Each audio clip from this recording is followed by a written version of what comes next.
Ордо каладагы Кожомкул атындагы спорт ордосунда мектеп лигасынын финалдык беттештери башталды. Беттештер эркектер жана кыздар арасында футбол, волейбол жана баскетбол, шахмат боюнча өтүүдө. Ага өлкөнүн бардык аймактарынан Ош, Бишкек шаарларынын мектептеринен келген 45тен ашык команда катышууда. Дене тарбия жана спорт департаментинин директорунун орун басары Самат Токтоналиев белгилегендей, мектеп лигасында жеңишке жеткен командаларга байгелер коюлган. Футбол боюнча биринчи орунга 500 000 сом, волейбол жана баскетбол командаларына 300 000 сом каралган. Финалды утуп чемпион болгон мектеп лигасында чемпион командалар волейбол, футбол, баскетбол боюнча Казакстанга барып ойноп келишет июндун 20-ларынан кийин.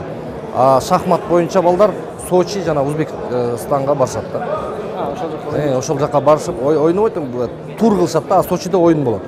Өзбекстанга экинчи, үчүнчү местаны алган командаларды аны тур кылып балдарды жер көрсөтүп келишет. Дене тарбия жана спорт департаменти тарабынан, мектеп лига федерациясы тарабынан, ошондой эле билим берүү министрлиги тарабынан уюштуруп жатат.